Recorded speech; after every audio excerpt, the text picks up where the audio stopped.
All right, let's dive in. Today we're exploring CRM management. CRM. And we're going deep, especially for you. You got it. We know you want to build those lasting customer relationships. Absolutely. And we've got a great source to help us out. Yeah, this source is fantastic. It's called My Take on CRM Management, a blend of strategy, lifecycle marketing, and good old-fashioned human connection. That's the one. Now, this isn't some boring CRM manual. Right. We're going way beyond the software. Yeah, we're getting strategic. And uncovering how strategy and human touch make it all work. That human element, it's everything. It really is. This document, it's interesting, it flips the script right away. Oh, how so? It puts strategy first. Strategy before the software. Before anything. Your CRM strategy. It's Okay. the compass for all your CRM decisions. It's like that saying, if you don't know where you're going, any road will get you there. Exactly. But in this case, you're lost in a sea of customer data. Drowning in data. And going nowhere. And that's not where you want to be. Yeah. So how do we use strategy as our compass? It's about alignment. Alignment. Your business model, your product or service, Okay. and your customers' needs, they all have to line up. Oh, I see. Like 3 points on a triangle. Exactly. Yeah. And your strategy, Yeah. it keeps them in balance. Makes sense. Without that, you're scattered. Your efforts are all over the place. Wasted effort. This reminds me of this brand. I used to love them, but they lost their way. Oh, I know what you mean. Chasing every trend, trying to be everything to everyone. It happens. They diluted what made them special. Their brand identity, gone. They lost those core customers who made them successful. The foundation of their success. What could they have done? They needed to reevaluate, step back, Reevaluate what? their strategy. Okay. It's not about getting any customer. Right. It's about attracting the right customer. That makes sense. Our source document. Yeah. It really stresses knowing your target market. Knowing them inside and out. Inside and out. And I'm not just talking demographics. Like age, location. That's just the surface. What else is there? Psychographics. Yeah. Their values, beliefs, lifestyles. Great. Even their aspirations, fears, frustrations. Wow. So going beyond the surface level. Deep dive. What makes them tick? What makes them tick? Yeah. You want customers who connect with your values. With your brand's value. Believe in your mission. And become, like, super fans. Raving fans. How you spread the word. That's how you build relationships. Not just one-time transactions. Exactly. This makes me think about my own approach. Really? I've been so focused on getting attention for my product. Getting eyes on the product. But have I been attracting the right kind of customer? That's the key question. So if you're starting from scratch, how do you really define that ideal customer profile? It starts with asking the right questions. Like what? Go beyond demographics. We talked about that. Dive into psychographics. Okay. What are they passionate about? Yeah. What keeps them up at night? So their worries, their dreams. Exactly. What solutions are they searching for? I see you're painting a picture. A detailed picture. Then you can tailor your message. Everything. Your messaging, your product. Even the customer experience. It all has to resonate with that specific audience. Wow, this is already giving me a lot to think about. Good. It's important stuff. So once you've got that ideal customer profile nailed down, You've got your target. where does lifecycle marketing fit in? Lifecycle marketing recognizes that the customer journey, The journey. it's just that, a journey. Not a one-time thing. It's a series of interactions Over time. over time. I like that. Our document outlines key stages. Stages of this journey? Yes. Introduction, familiarization, onboarding. Okay, those sound interesting. They are. Walk me through them. Let's start with introduction. Introduction. All about first impressions. Making a good one. Captivating visuals, Okay. engaging emails, Personalized messages, I hope. way beyond hi first name. Right, show them you get them. You know their needs. This reminds me of this time I almost abandoned a purchase online. Oh, what happened? The company's welcome email, it was so generic. Impersonal. But they were just pushing me through a sales funnel. Just a number. How do companies avoid that? Show value right from the start. Not just product info, Offer something helpful. relevant to their interests, A free guide, an exclusive discount. or even just a genuinely warm welcome, Make them feel seen. appreciated. Yes. That makes sense. So once you've made that first impression, You've got their attention. how do we move to familiarization? This is about deepening the relationship. You're going deeper. You've got their attention. Now build trust. Establish credibility. Showcase your brand story. Your values, your process. Even a peek behind the curtain. So it's not just about the product, it's about the why behind your brand. Exactly. Creating a connection, something deeper. People support brands they believe in. Brands that align with their values. I am. Powerful. There's this coffee shop I love. They source their beans directly from small farms. That's great. They tell the stories of the farmers. That's transparency. You feel good supporting them. There's a deeper mission. How can online businesses create that same feeling? Content marketing. Content marketing. Blog posts, videos, social media. Sharing your story. Your values. Your commitment to customers. So content builds relationships, not just drives sales. Precisely. Invite customers into your world. Show them why they should care. Okay, all this talk about deepening the relationship makes me think about onboarding. Onboarding. How do we make that transition smooth from familiarization to onboarding? Especially online. Yeah. Onboarding empowers your customers. Yeah. Give them the tools to succeed with your product. I see. Tutorials, FAQs, webinars, welcome videos. Guide them through those initial stages. Step by step. This reminds me of when I signed up for a software subscription, they had this amazing onboarding process. Oh, tell me about it. Interactive tutorials, a dedicated support team. Sounds great. I felt confident, supported, That's what you want. especially with something new. Definitely. What are some onboarding mistakes? The kind that lead to customer churn. Customer churn, yeah. One big one is information overload.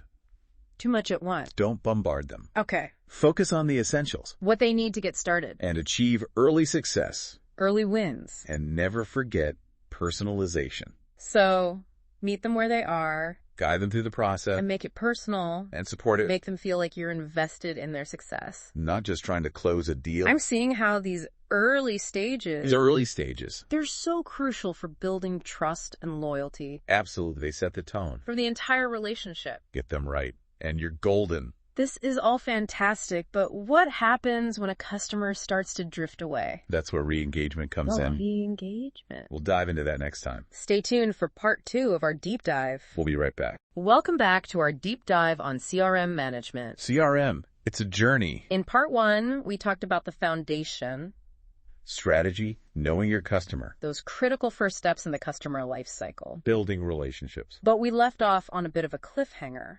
We did. What happens when a customer starts to fade away?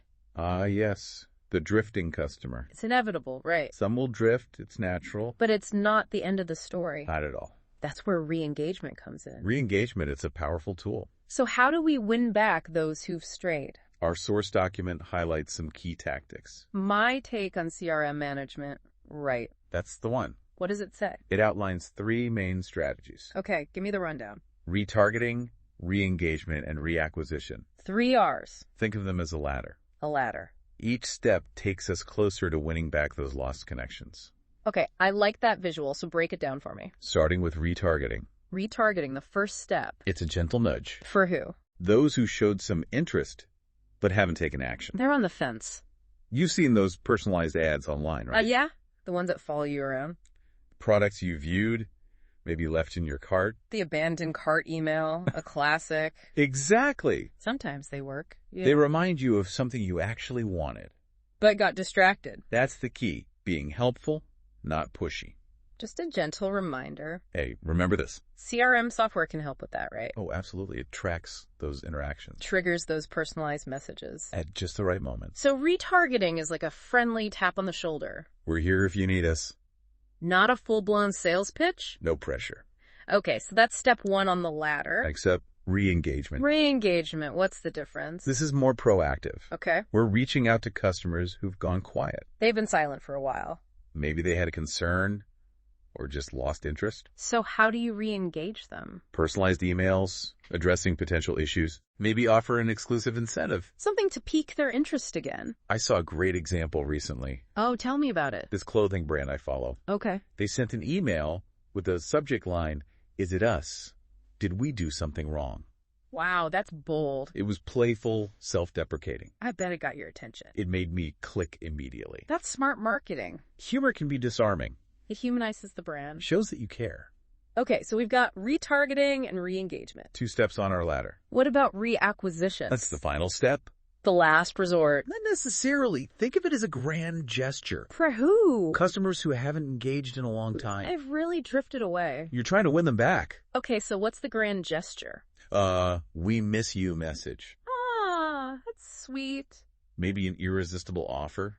Tailored to their past purchases? Or their interests. So you're reminding them why they loved you. And enticing them back with something valuable. It's like a second chance. You haven't forgotten them. You're still dedicated to providing great value. Exactly. I see how these re-engagement strategies can be really powerful. They can. Not just for winning back customers, But also for reinforcing relationships. with your loyal base. We're here for you no matter what. Building trust and dependability. Showing them you're in it for the long haul. But you need to understand why they drifted away. That's crucial. You can't just throw tactics out there. Hoping something sticks. We need insights. We need to listen. Listening. We get so caught up in telling our brand's story. Right, sharing our message. We forget to listen to our customers' stories. They have stories. They do, and those stories are gold. So it's about creating a two-way dialogue. Exactly. Not just broadcasting. It's a conversation. Every interaction is an opportunity. Emails, social media comments, surveys, even customer service calls. Wow, so much data. It's all valuable. We need to become story gatherers. As well as storytellers. How do we do that? Create space for them to share. Save space. Open-ended questions and surveys. Okay. Encourage feedback in emails. I've got it. Social media polls, prompts that spark conversation. Instead of rate your satisfaction from 1 to 5, Right? ask, tell us about your experience. What did you love? What could be improved? Go beyond simple metrics. Get to the heart of their experience. I remember this time I had a bad experience with an online retailer. Oh no. They wanted a star rating, Just a number. but I wanted to explain why I was unhappy You wanted to be heard. and tell them how to improve. But it felt like my feedback got lost. How can businesses avoid that? You have to act on the feedback you receive. Don't just collect it. Track it, analyze it, identify trends, Look for patterns. address recurring issues. Don't be afraid of negative feedback. Acknowledge it, apologize, offer solutions, Close the loop. show customers their feedback matters. It's about transparency and accountability. You're committed to improvement. Listening becomes a powerful feedback loop. A continuous cycle. We share our story, we listen to theirs, we improve. It's at the heart of effective CRM. I'm realizing CRM is so much more dynamic than I thought. It's a philosophy. A way of thinking about your customers. Building those relationships. Weaving together data, technology, and that human element. Creating experiences that resonate. Building trust and fostering loyalty. You got it. And that brings us back to the title of our source document, My Take on CRM Management. A blend of strategy, lifecycle marketing, and good old-fashioned human connection. Human connection. It's the key ingredient. Technology can help, It can facilitate but it's that human touch that makes the difference. empathy, understanding, creating value. That's what sets successful businesses apart. Absolutely. This has been eye-opening, but before we wrap up part 2, Okay. there's something in the document that really struck me. What was it? It talked about connecting the historical context of your product to their lives. Ah, yes. That's powerful stuff. What does that even mean? That's a great question, and one we'll explore in part 3. Stay tuned for the final part of our deep dive. Welcome back to our deep dive into CRM management. The final part. We've covered a lot of ground. We have Strategy, lifecycle marketing, storytelling, listening to your customer. and now it's time to bring it all together. Put those insights into action. I'm ready. Me too. Let's talk tools. What are the must-haves for a CRM manager? Well, you need a CRM platform. The software itself? There are so many options out there. I bet it's overwhelming. It can be. From simple free tools to enterprise-level systems. You need to find the right fit. So not one size fits all. Yeah, definitely not. Some platforms are industry specific. Others offer more features. Exactly. What should businesses consider when choosing a platform? Start by defining your goals. What are you trying to achieve? What are your pain points? What's not working right now? What processes do you want to improve? Streamline, automate, What data do you need to track? to measure success. Once you have that clear, you can evaluate different platforms. And see which one aligns with your needs. Exactly. It's like creating a roadmap before a journey. I like that. You need to know your destination. Before you choose your vehicle, Your CRM platform should work for you. not the other way around. Okay, so we've chosen our platform. What's next? How do we put these CRM principles into action? One powerful strategy is segmentation. Segmentation, we talked about that briefly. It's all about understanding your customers. And grouping them based on shared characteristics. Behaviors, needs. So instead of generic emails, Blast emails to everyone we're creating targeted messages that resonate with specific groups. If you try to please everyone, you'll please no one. That's so true. Segmentation lets you speak to individuals. Even within a large customer base. Give me an example. Imagine you're an online clothing retailer. Okay, I'm picturing it.